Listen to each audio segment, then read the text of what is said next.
창세기 29장 31절로 35절 말씀, 31절로 35절까지 같이 읽겠습니다. 여호와께서 레아가 사랑받지 못함을 보시고 그의 태를 여셨으니 라헬은 자녀가 없었더라. 레아가 임신하여 아들을 낳고 그 이름을 르우벤이라 하여 이르되 여호와께서 나의 괴로움을 돌보셨으니 이제는 내 남편이 나를 사랑하리로다 하였더라. 그가 다시 임신하여 아들을 낳고 이르되 여호와께서 내가 사랑받지 못함을 들으셨으므로 내게 이 아들도 주셨도다 하고 그의 이름을 시므온이라 하였으며 그가 또 임신하여 아들을 낳고 이르되 내가 그에게 새 아들을 낳았으니 내 남편이 지금부터 나와 연합하리로다 하고 그의 이름을 레위라 하였으며 그가 또 임신하여 아들을 낳고 이르되 내가 이제는 여호와를 찬송하리로다 하고 이로 말미암아 그가 그의 이름을 유다라 하였고 그의 출산이 멈추었더라. 아멘. 야곱이 라반에게, 외삼촌 라반에게 이제 속아서 결혼을 했는데 둘째 딸을 사랑했으나 라반은 야곱을 놓치기가 싫었던 것 같아요. 라헬을 결혼시켜주면 데리고 금방 떠날 것 같은 그런 느낌을 받았기 때문에 아마도 야곱을 두 배로 더 붙들어 놓고 하자는 그러한 욕심 속셈으로 자신들의 그 시족의 전통을 들이밀면서 우리네 전통에는 첫째 딸이 먼저 결혼하는 것이 원칙이지 둘째 딸이 먼저 결혼하는 것은 안 된다 하고 술 취한 또 취계에 취해 있는 야곱의 침소에 첫째 딸 레아를 이제 들어가게 했습니다. 아침에 깨보니까 자기가 사랑하는 라헬이 아니라 레아가 누워 있는 것을 보고 그날부터 마음의 문을 닫고 레아를 사랑하지는 않았어요. 결혼을 이제 깨지는 않았지만 그리고 여전히 라헬을 사랑하는 이 아주 비극적인 결혼 관계를 야곱이 유지해 나가고 있습니다. 그러면 우리가 이 말씀을 통해서 하나님과 성경은, 하나님의 말씀은 이 중혼을 허락하는 것이냐라는 고민에 빠지게 됩니다. 이 중혼이라는 것은 한 남자와 한 여자가 한 남편과 여자만을 아내와 남편으로 두는 것이 성경적인 우리가 원칙이고 기독교적인 기준인데, 그럼 왜 하나님께서 야곱에게 두 명의 아내 그리고 심지어 그들의 여종인 두 명의 여종들을 더해서 네 명의 아내를 갖게 하는 것이 하나님의 뜻이냐, 방법이냐, 하나님의 구원을 이루어 나가시는 방법이냐라고 우리가 윤리적이지 않다, 도덕적이고 세상적인 기준에도 맞지 않다라고 판단할 수가 있습니다. 그러나 우리가 착각하지 말아야 될 것은 하나님은 중혼을 성경에 직접적으로 허락하신 적은 없어요. 사람이 꾀를 낸 것이지 하나님이 에덴 동산에서 아담에게 하와 한 명을 주었고 하와에게 아담 한 명을 주었지 중혼을 허락하신 적은 없어요, 성경적으로. 근데 본문에 보면은 야곱은 두 명의 아내와 두 명의 여종을 또 갖게 됩니다. 4장 19절로 24절에, 창세기 4장 19절로 24절에 보면은 이 중혼이 시작되어지는 내용을 볼 수 있는데, 그리고 창세기 20장에도 아브라함의 아내 사라가 여종을 아브라함에게 주어서 이 아들을 낳게 만드는 이러한 잘못된 중혼이 시작이 됩니다. 이게 인간적인 수단이고 방법이라는 것이지 하나님이 그것을 허락하신 적은 없어요. 사람이 꾀를 낸 것이지. 그래서 이 중혼으로 인하여, 그러니까 한 남자가 한 여자, 한 여자가 한 남편을 두어야 되지 이 둘 셋이 서로 되어지게 되면 인생의 가장 슬픈 비극이 거기로부터 이제 발생이 된다라는 것을 성경은 우리에게 아주 적나라하게 보여주고 있습니다. 창세기 4장과 20장 말씀에. 근데 본문 이 29장과 30장 말씀에도 보면은 야곱이 네 명의 여인을 이제 통해서 이제 자녀를 낳게 돼요.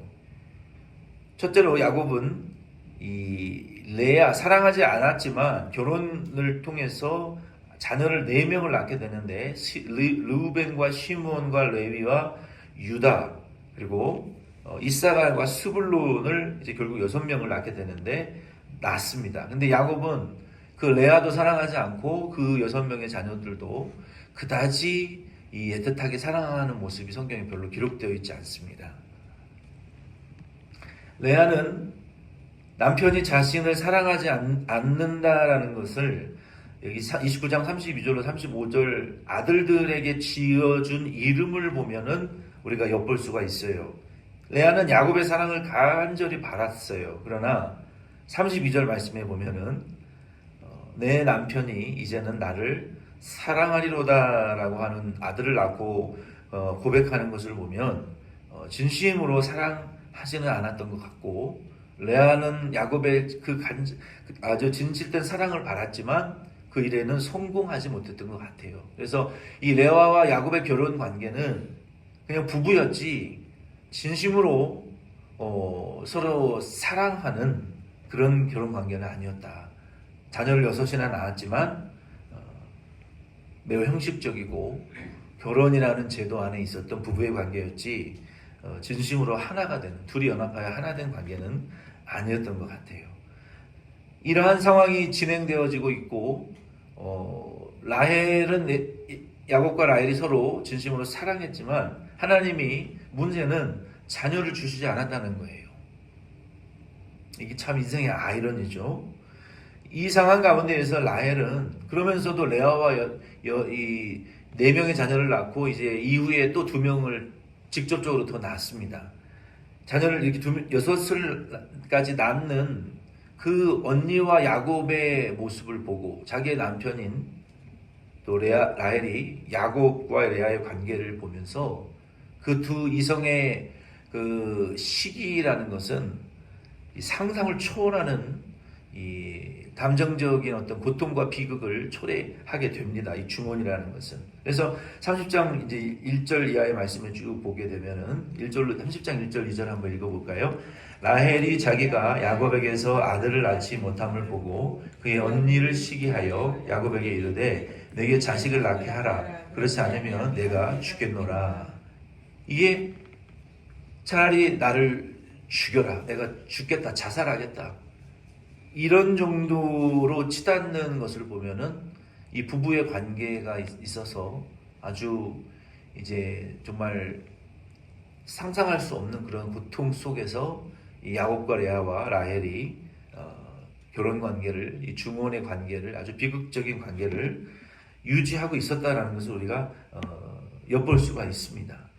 그러니 야곱이 이러한 상황 가운데에서 뭐 어떻게 부부싸움을 하냐면 야곱이 라헬에게 말하되 2절에 보면은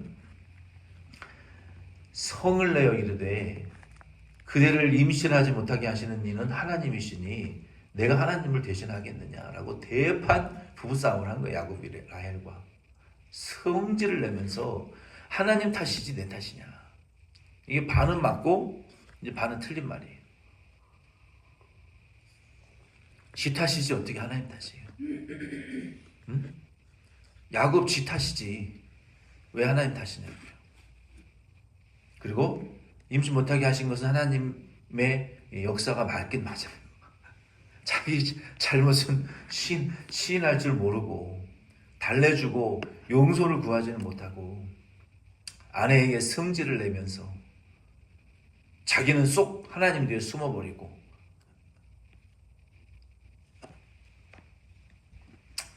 하나님과 라헬을 원망하는 야곱의 모습을 이제 우리가 보게 됩니다.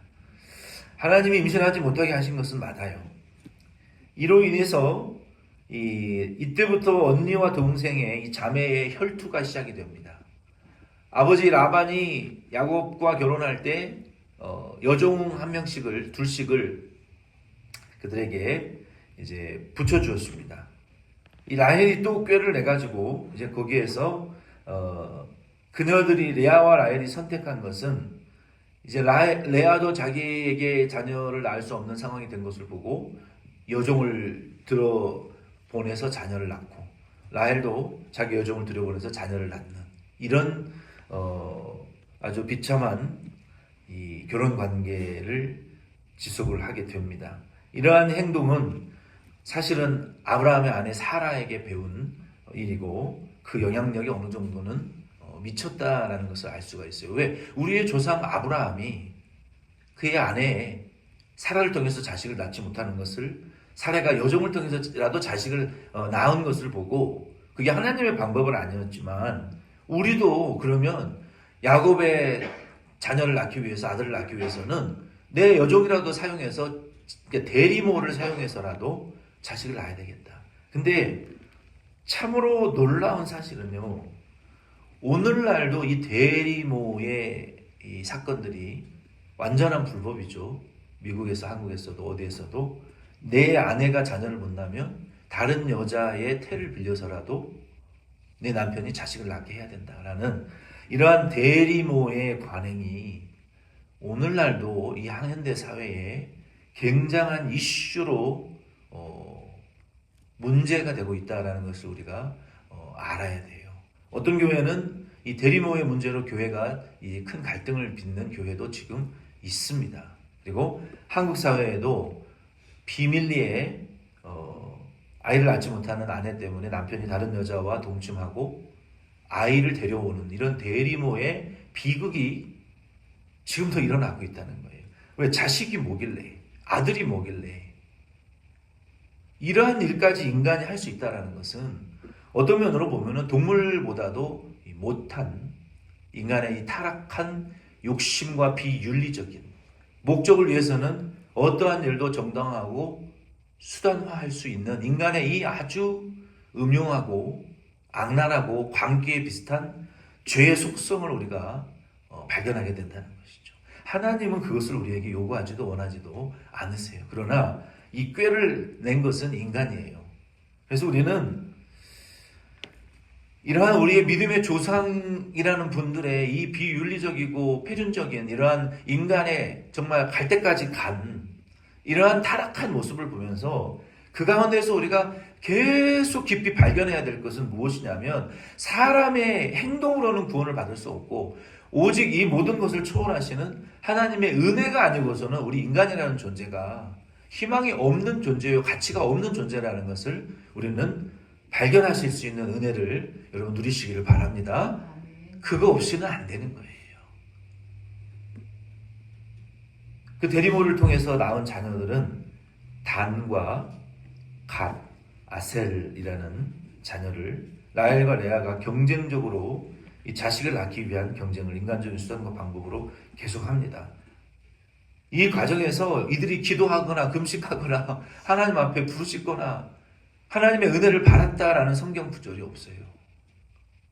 이게 안타까운 것이죠. 이게. 우리도 이러한 자식의 임신과 출산, 자녀의 문제뿐만 아니라 우리의 인생에서 겪는 여러 가지 작곡근 고난과 어려움 가운데서 이 레아와 라헬과 같이 인간적인 수단과 방법을 총동원해서 갈 때까지 가본 적들이 우리의 인생에 있다라는 것이죠. 앞으로도 있을 수 있다는 것이죠. 그러나 우리는 그 가운데서 이러한 행동을 우리가 해서는 안 되고 하나님의 도우심과 은혜를 겸손히 바라야죠.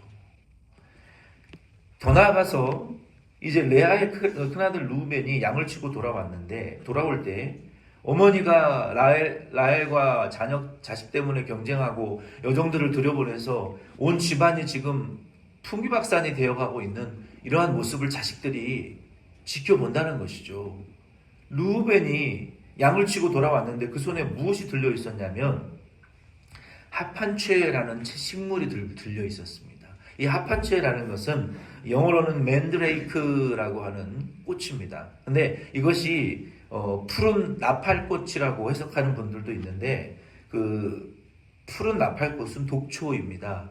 우리가 원어의 이 이브리 이 야곱 당시에 이 화판채라고 사용 기록되어지는 이 채소는 맨드레이크라고 하는 그 식물인데, 라헬이 그 언니의 아들이 들고 온 그 임신을 촉진시켜 준다라는, 전통적으로 임신을 도와준다라는 합한채라는 채소를 들고 오니까 라헬이 눈이 뒤집어진 거죠. 나는 지금 애도 못 낳고 야곱의 사랑을 받지만 언니는 애를 지금 4명이나 낳고 앞으로도 2명을 더 낳을 예정이에요. 근데 총 6명이나 낳았는데 나는 아이를 못 낳으니까 당신이 네 아들이 가져온 그 맨드레이크 합한채를 나에게 팔라. 그리고 내가 오늘 야곱에게 들어가겠다. 그랬더니 무슨 말이냐. 내 아들이 가져온 거 내가 가지고 내가 야곱에게 들어가겠다. 그래서 싸웁니다. 그리고 레아가 들어가서 야곱과 동침하고 이후에 아들 둘을 더 낳습니다. 이런 이사갈, 스불론 그리고 셋을 더 낳습니다. 딸 하나를 낳는데 디나, 나중에 큰 가정에 이 풍파를 불러오는 이 디나가 태어납니다. 그래서 셋을 더 자녀를 낳는데, 이 맨드레이크라는 것은 이 가지과에 속한, 그러니까 길쭉한 가지가 아니라 좀 동그란 가지 있죠. 그 동그란 가지과에 속하는 단연생 풀인데 지중해 동쪽 연안에서 자생하는 이 채소이고 3, 4월에 흰색이나 자주색이나 이 오렌지색과 같은 그 가지와 같은 열매와 꽃이 피고 열매를 맺게 되는데, 그리고 그것이 5월에 이제 열매를 맺게 되는데, 그 이 뿌리가 이 사람의 다리와 같이 생겼다고 해요. 그래서 그 뿌리의 모양을 보고 그것을 향을 맡거나 섭취를 하면 자식을 낳는다라는 고대의 그 전통 식물이었고, 단맛과 마취성 성분이 강한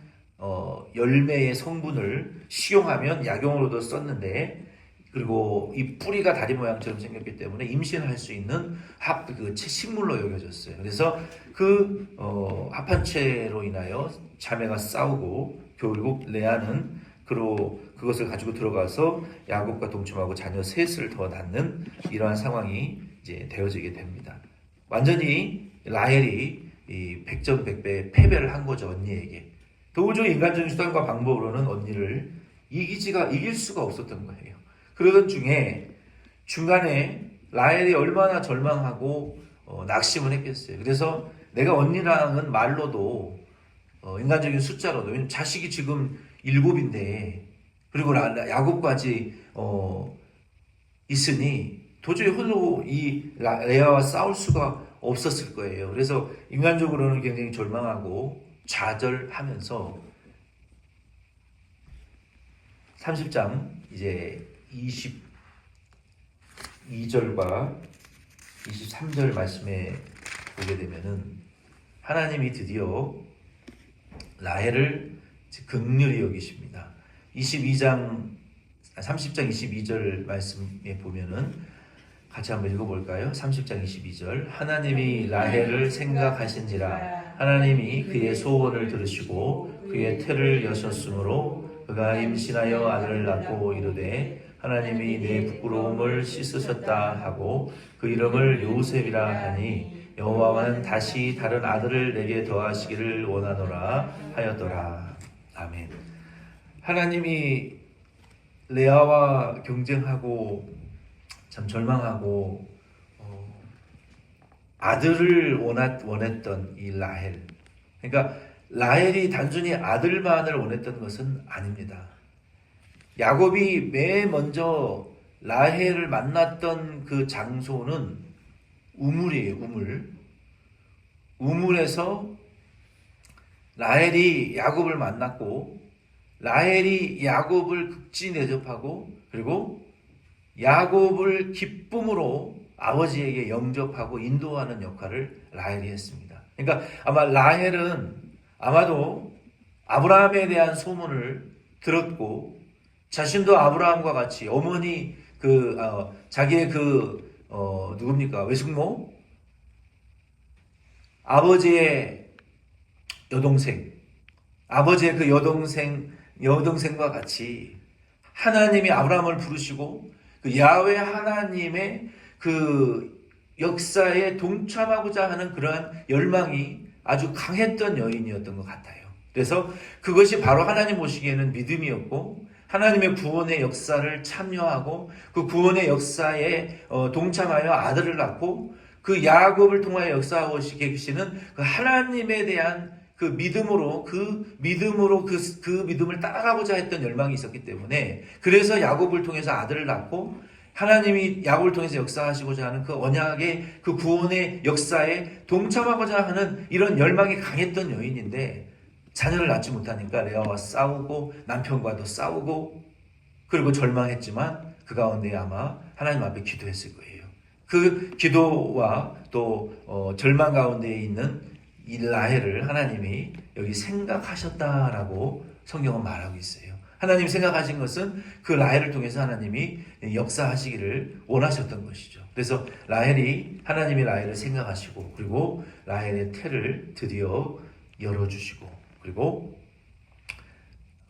라헬은 그 요셉을 얻은 이후에 하나님이 내 부끄러움을 씻으셨다라고 하나님을 찬양하는 이런 영광을 하나님께 돌려드리는 모습은 레아와는 매우 대조적인 거예요. 내가 남편의 사랑받기를 원한다. 이 레아는 자녀들의 이름을 지어놓은 것을 보면 여기 29장 32절 35절 말씀에 보면은 자녀를 낳고 이름을 짓고 나의 괴로움을 돌아보셨다. 내 남편이 나를 사랑할 것이다. 또 내가 남편에게 사랑받지 못하는 것을 하나님이 들으셨다. 또 이제는 내 남편이 나와 연합할 것이다. 이거 계속 이게 어떻게 보면 인간적인 야곱에 대한 어떤 전통적인 남편과 아내에 대한 사랑만을 끊임없이 갈구하고 있지 하나님에 대한 그 어떤 진실된 언약과 하나님의 그 약속에 대한 그런 어떤 열정은 믿음은 이 레아에게는 별로 보이지는 않아요. 그래서 자녀를 많이 주셨지만 하나님은 라헬을 통해서 하나님의 구원의 역사를 이루어 나가기를 원하셨던 것을 보고 하나님이 영광 돌리는 이 라헬의 믿음의 모습을 우리가 엿볼 수가 있습니다. 그래서 우리도 오늘 이 말씀을 통해서 우리가 인간적인 수단과 방법으로 우리의 고난과 인생의 어려움들을 그냥 해결해 나가려고 닥친 일들을 그냥 어떻게든 모든 수단과 방법을 동원해서 그냥 다 해결해 나가려고만 우리가 애를 쓸 것이 아니라 그 가운데에서 하나님의 은혜를 구하고 하나님이 우리를 자카르, remember라는 뜻이에요. 하나님이 우리를 기억하실 때까지 우리는 좀 하나님 앞에 은혜 안에서 엎드려지고 하나님의 은혜를 구하고 하나님의 도우심과 역사하심을 기다리면서 좀 잠잠히 인간적인 수단과 방법을 쓰고 싶지만 내 인간과 수단과 방법을 동원하고 싶지만 그것을 좀 절제하고 내려놓고 하나님이 역사하시고 기억하실 때까지 기다리다 보면 하나님의 뜻은 반드시 이루어진다라는 것을 우리는 소망하시면서 라헬과 레아와 야곱과 같은 실수를 하지 않으시는 저와 여러분 되기를 예수 이름으로 부탁을 드립니다.